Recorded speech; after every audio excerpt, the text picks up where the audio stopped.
ستړي مشه زه د واشنگټن ډي سي نه وکیل خان یم. دا د ډیوه ستوري خپرونه ده او نن راسره په دې خپرونه کې په دې پروګرام کې د پښتو ژبې وتلې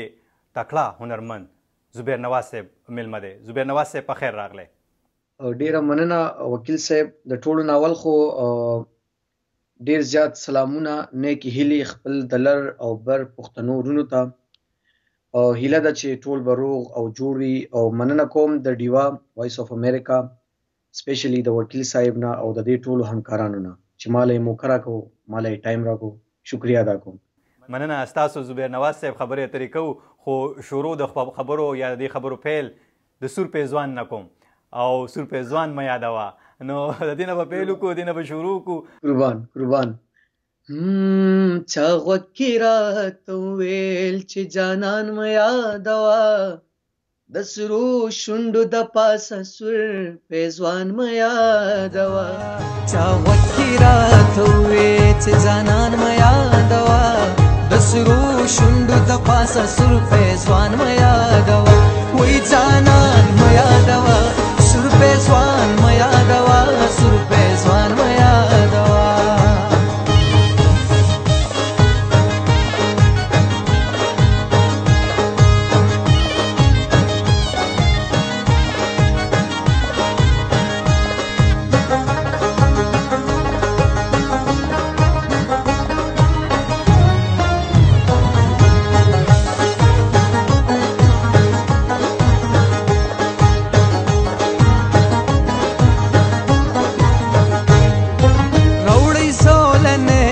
ژول خپل بیا یې پخپو کړم، راوړئ زولنې چې ژول خپل بیا یې پخپو کړم. د مینې کار کې ماله زندان مې یادوه، د سرو شونډو د پاسه سور پېزوان مې یادوه. سور پېزوان مې یادوه. دا سور پېزوان به څوک نه یادي؟ دا څوک دا درته چا ویلي دی زبیر نواز صاحب؟ خو خیر راځم دې ته. دا خو مې په ټوکه کړه تاسو سره، خو خبره به د دې ځای کې کومه. دا سوچ هم څنګه راغی چې دا سندره ریکارډ کړي او بیا دې سره تاسو ما به ویل چې لکه وغواړم چې لکه داسې څه وکړم چې څه مطلب په ښو خلکو کې مې دا نوم راشي، یا داسې یو ښه کلام ریکارډ کړم چې زما مینوال یا زما دا ټول پښتانه ولس دا قوم یې خوښ کړي. بهرحال ناسته مې وکړو، سوچ مې وکړو. سو وخت مخکې مې دا یو دغه واورېده زموږ مشرانو، هغه نوم خو مال نه راځي، د افغانستان یو مشر دا ویلو په د یوټیوب پرته وه، ما دا یې نه اوچته کړه. دا مې ولیکله، نن ریکارډ کوم سبا ریکارډ کوم، نن ریکارډ کوم سبا ریکارډ کوم. بهرحال بس هغه یو موقع نه جوړېده، هغه داسې نه سیټ کېدو. خو بهرحال کېناستو، د دې میوزیک دا به هم ویم، دا ټول کریډټ به زه ویم چې هغه ته ځي د دانیال انور ته. ماشاءالله یو ینګ زمونږ همزول یې لږ دی خو ډېر ښه سوچ لرونکی او ډېر قابلیت والا یو انسان دی. نو یقین وکړئ چې لکه زه دومره خوشحاله یم اوس دا ما ولې اول نه ده ریکارډ کړې، ولې دا ما کال مخکې نه ده ریکارډ کړې، ولې دا ما 2 کاله مخکې نه ده ریکارډ کړې. نو بیخي د خپل وخت پسې خفه یم. مینوال د ډیوه لیدونکي اورېدونکي د هغوی په ذهن کې چې کومه پوښتنه به راځي هغوی به دا هم وایي، ډېر به خبر هم وي خو ډېر به په زړه کې دا پوښتنه لري چې زبیر نواز څوک دی، چېرته پیدا شو، کوم ځای سره تعلق ساتي، څو وروڼه خویندې لري. بالکل به دا خبره هم شریکه کوم. زبیر نواز داسې یو کورنۍ کې چې لکه مطلب ډېر سخت ژوند کورنۍ کې، زه به دا ووایم پای کې سترګې پرانیستې دي او په پېښور ښار کې سترګې پرانیستې دي. د پېښور په ښار کې دی رالوی شوی دی، د په پېښور ښار کې خړپوسې کړي دي، د پېښور په ښار کې ژوند کړی دی. د دې نه علاوه به دا ووایم چې سکول سبق هر څه چې څومره وشوم د پېښور په ښار کې وشو او تر ننه پورې د پېښور په ښار کې په دې ښکلې خاوره باندې ژوند کېږي لګیا دی.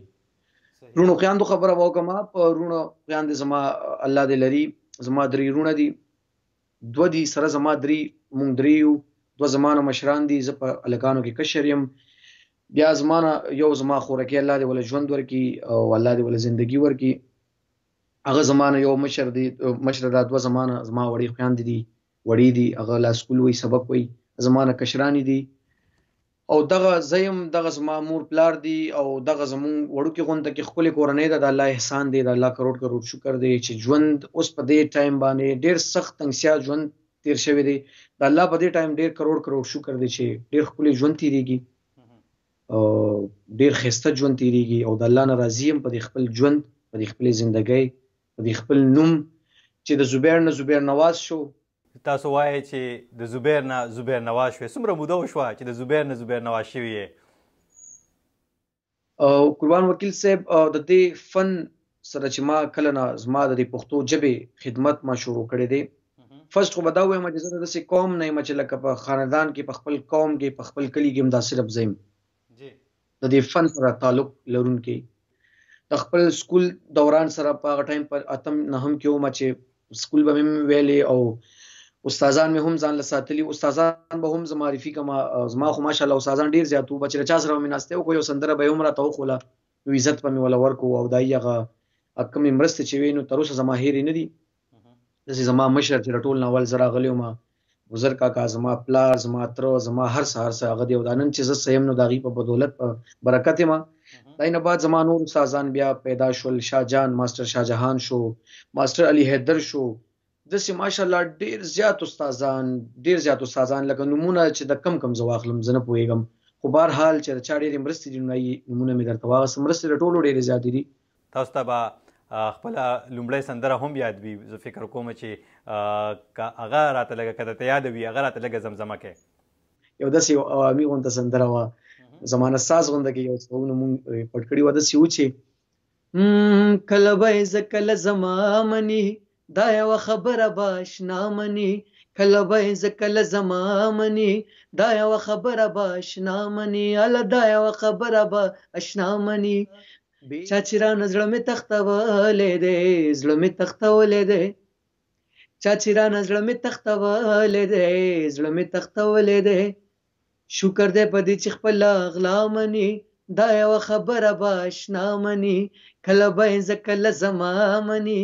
دا یوه خبره به اشنا مني، هله دا یوه خبره به اشنا مني، گل دختر تو را قسم با خدا دوست دارم دل و جگر ہے، تو را قسم با خدا دوست دارم گل دختر ہے، تو را قسم با خدا دوست دارم. په نوې کوم پراجیکټ باندې کار کوئ د سور پېزوان نه وروستو که نه څومره روان دي څه داسې باندې کوم پراجیکټ باندې کار پیل کړی دی؟ د سور پېزوان نه وروستو فلحال په دې لټون کې ما او په دې تلاش کې ما دا به زه د خپلې پاڼې هم د ملګرو سره شریکوم، زه به دې پیره د خپل ولس خوښه کوم، هفته دوه بعد به زه په نوي پروجیکټ کار شروع کوم. ذهن کې مې ما چې څه ټاکلي دي، ما ذهن کې دا دویم را روان کلام هم د ملنګ جان بابا ټاکلی دی، خو بیا هم غواړم چې ملګري څه وایي. دا پوښتنه به کول غواړم چې هغه کومه سندره وه چې زبیر نواز یې په خلکو ور وپېژنده چې زبیر نواز هم یو آرټیست یو هنرمند دی؟ چې چا اوس زه په صحیح طریقه باندې په خلکو وپېژندم چې زبیر نواز څوک دی، زبیر نواز څه دی، نو هغه دی د ښکلي زموږ خدای بخښلي شاعر ملنګ جان بابا، د هغه دی کلام بیخي بې شمېره زما مینوال پیدا کړ، بیخي بې شمېره یې زما د خپل ځان نه زړه ښه کړو، بیخي بې شمېره یې زما د خپل ځان سره مینه پیدا کړه، بې کچه مینه چې لکه او زه یو هنرمند یم او باید چې ماله یو ښه شعر ویل پکار دی، او لکه بیخي ځان نه خوشحاله شوم، بیخي د ولس نه خوشحاله شوم، نو هغه دا یوه کلام دی چې دا سور پېزوان چې دی زما ډېر زیات زما مینوال او زما یې داسې خلک چې دا یې به صرف ما نومونه اورېدل او خواهشمند به وم چې لکه دا خلک به کله ما خوښوي، دا خلک به کله ما مطلب ما ستایي په یو محفل کې په یو ځای کې، نو د الله احسان دی چې هغه خدای بخښلي ملنګ جان بابا دې شعر هغه خلک ما ته رانږدې کړل او زه یې هغه خلکو ته ورنږدې کړم. وړه جینۍ دغه سندره دغه هم تاسو ډېر په ښه انداز باندې ویلې ده او په دې ځای کې به زه غواړم چې زموږ د ډیوه ریډیو چې کوم دا وختي اورېدونکي دي او لیدونکي دي ستاسو مینوال دي هغوی دپاره یو وارې زمزمه وکړئ. ښه جي بالکل به زمزمه کوم. دا مونږ یو ډېر ښکلی یو لایټ میوزیک یې کړی او ډېر یو ښکلی غوندې موسیقۍ کې مو را جوړ کړی و، ډېر یو پروفیشنل طریقې سره مو را جوړ کړی و. بهرحال غواړم چې زمزمه یې کړمه. هغه څه داسې و چې په یارې نه پوهېدې ډېره نادانه وې وې وړه غوندې جینۍ خو په ما ګرانه وې، په یارې نه پوهېدې ډېره نادانه وې وې وړه غوندې جینۍ خو په ما ګرانه وې، وی وړه غونتی جینې خو په ما ګرانه وې ستا بخړاو خیرنا لپټاوا کنا اچولی بما غاړه کلیندا کنا ستا بخړاو خیرنا لپټاوا کنا اچولی بما غاړه کلیندا کنا اچولی بما غاړه کلیندا کنا ته زما دلی ون توپتا بهران وی وی وړه غونتی جینې خو په ما ګرانه وی په یارې نه پوهېدې ډېره نادانه وی وی وړه غونتی جینې خو په ما ګرانه وی وی وړه غونتی جینې خو په ما ګرانه وی ډېر ښه زبیر نواز صاحب ډېره مننه ډېر ښکلی انداز کې تاسو ویوې په یارۍ نه پوهېدې څه نادانه وې او دغه شانتې ښکلې شاعري ډېره مننه تاسو زمزمې مې در باندې ډېرې وکړې خو دې ځای کې به اوس چې کومه پوښتنه لرم نو هغه دا چې هر یو هنرمند هر یو آرټسټ غواړي چې د فن د هنر د دې میدان ته نوې سر وړي د زبیر به د پښتو میوزیک ته داسې څه نوې کنټریبیوشن وي چې هغې باندې به زبیر د نورو هنرمندانو نه جلا یا بدل ګڼلی کېږي یا د هغه انداز به بدل وي څه دي هغه داسې ستاسو څه کنټریبیوشن به وي قربان ښکلی سوال و وکیل صاحب همیشه مې خواهش دا لرلی دی د خپل پښتون ولس او د خپل د پښتو ژبې دپاره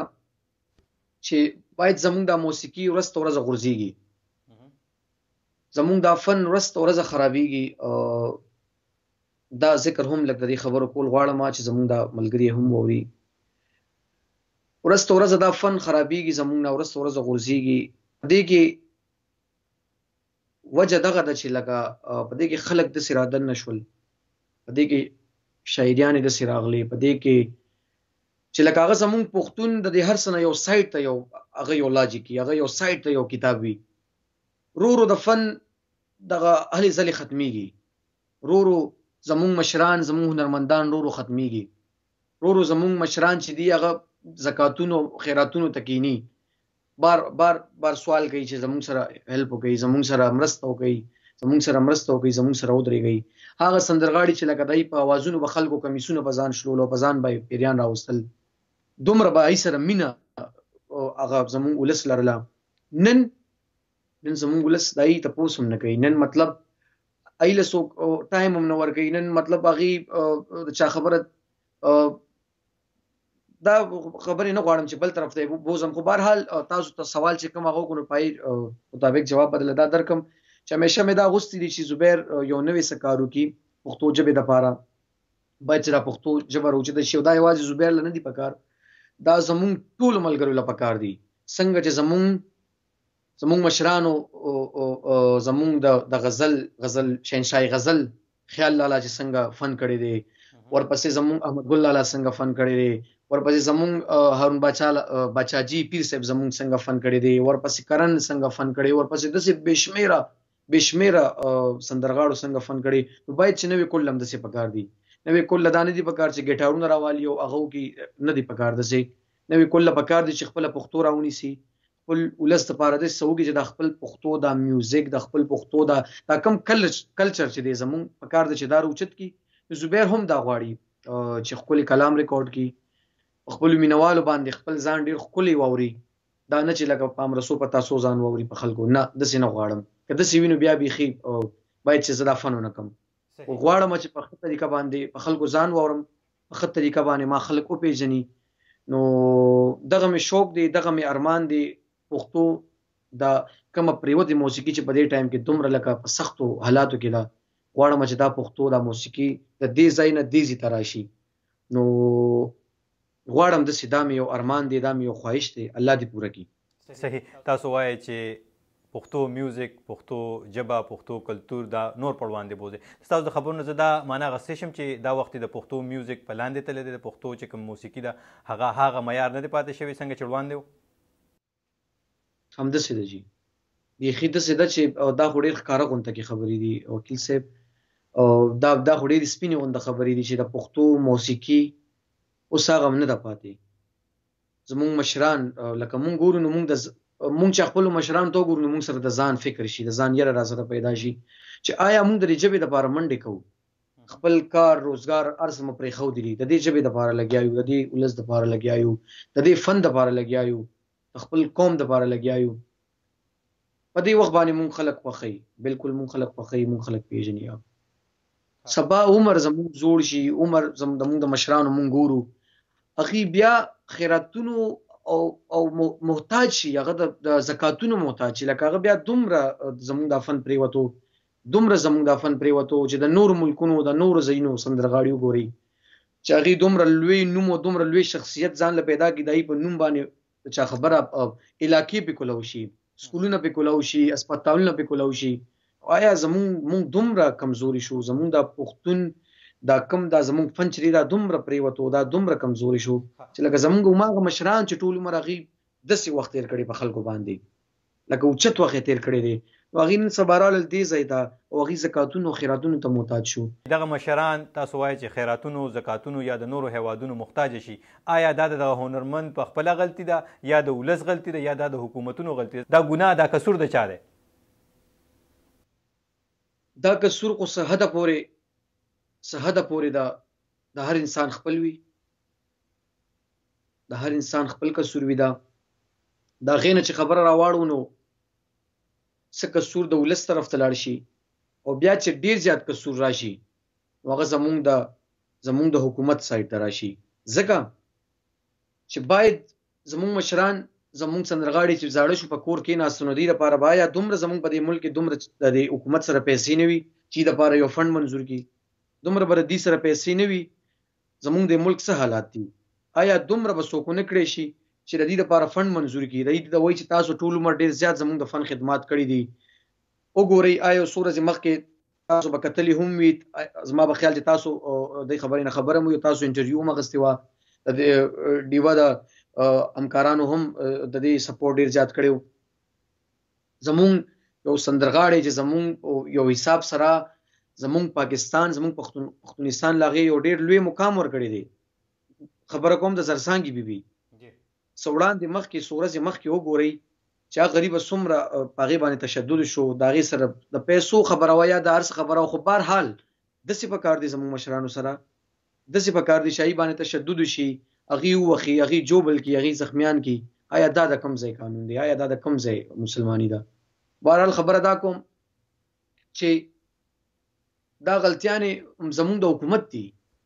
پکار ده چې دوی دپاره فنډ منظور کړي، پکار ده چې دوی دپاره د دې خدمات وکړي، ځکه چې ټول عمر خو دوی د دې حکومت او د دې ژبو خدمات وکړل، نو باید چې په دې زوړ عمر کې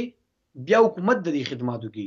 ولې باید یو 50,000 روپۍ میاشت هم زمونږ د حکومت سره نه وي چې زمونږ یو سندرغاړي ته یې ورکړي، زمونږ یو لیجنډ ته یې ورکړي، زمونږ یو مشر ته یې ورکړي، دومره به زمونږ هغه چا سره نه وي په دې حکومت کې. دې کې د یو هنرمند دا فرض نه جوړېږي چې کله یو هنرمند خلک اوري، هغه په انګریزي کې وي پیک باندې وي، یعنی خلک یې اوري، خلک یې خوښوي، خلک ورته پیسې ورکوي او هغه پیسې جوړي. نو په دغه دوران کې د هنرمند له هم د خپل د آخري ژوند سوچ کول پکار دي که نه؟ بالکل پکار دي، بالکل سوچ پکار دی. خو وکیل صاحب په دې فن کې اوس هغه پیسې هم نشته دی، په دې فن کې اوس هغه پیسې هم نشته دی، په دې فن کې اوس دومره پیسې دي. زما نظر په دې 8 کالو کې چې ما څومره پورې زما نظر وکتل او څومره زما دا ژوند په ستونزو په هغه کې تېر شو، لا لګیا دی تېرېږي چې ما وکتل تر کم ځای پورې. نو وکیل صاحب دې کې دومره ګټلې کېږي چې د نغري کار به کېږي، صرف په د کټوۍ کار کېږي. په دې فن کې صرف دومره ګټلې کېږي چې صرف په د کټوۍ کار کېږي، د دې نه مخکې په دې فن کې هېڅ هم نشته دی. بس په دې به یې ختمه کړو. ستاسو ډېره مننه کوو چې بې یاره یم بې یاره. تاسو ډېر سنجیده شوئ، نو ما وی چې موډ هم لږ ورسره ښه شي، نو غواړم به چې دغه ورته ووایئ چې بې یاره یم بې یاره. دا به ووایم دا هم ما ریکارډ کړې ده دا خو ویلې شوې په یو بل طرز کې هم دې نه مخکې ما په هغه سندرې هغه منځ کې وویله هغه ما ویلې هم بهرحال دا بیا ما په یو بل طرز کې ریکارډ کړله کوشش مې وکړلو چې خلک یې خوښه کړي بهرحال تر کوم ځای پورې ملګرو خوښه کړه هغه ما څه داسې یو طرز دی لا یو هغه کړلو زما مشرانو ولا برابر کو ملګرو بے یاره یم بے یاره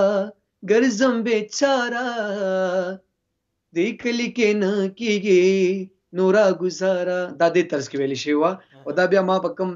یو بل طرز کې ویله بې یاره یم بې یاره ګرځم بیچاره بې یاره یم بې یاره ګرځم بیچاره دې کلي کې نه کېږي دې کلي کې نه کېږي نورا گزاره بې یاره یم بې یاره ګرځم بیچاره بے یارا یم بے یارا ګرځم بیچاره. زبیر نواز صاحب ستاسو یو جهان مننه چې ډیوه ریډیو تم ډیوې تم وخت ورکو موږ سره خبرې اترې وکړې یو جهان مننه. ستاسو نوم ډیره مننه د ټولو همکارانو ډیره مننه د ډیوې وایس اف امریکا نه هم ډیره مننه او بیا سپیشلی د ستاسو نه ډیره زیاته مننه وکیل صاحب چې زه مو د دې قابل وګڼلم او خپلې مخې ته مو راوستم او بیا مو د دې دومره بې شمېره مینوالو مخې ته راوستم. صحیح ډیره مننه زبیر نواز صاحب او ستاسو هم دغه خبره چې هنرمندان د پښتنو سفیران دي د پښتنو د کلتور د پښتو ژبې او دوی چې څومره هم ونازولی شي هغه به کم وي. یو جهان مننه قدرمنو لیدونکو او اوریدونکو دا وه د ډیوه ستوري خپرونه تاسو واشنګټن ډي سي نه کتله د پروګرام کوربه زه وکیل خان اخلم اجازت راتلونکي اونۍ به د یو بل ستوري سره ستاسو وړاندې راځو. د الله په امان.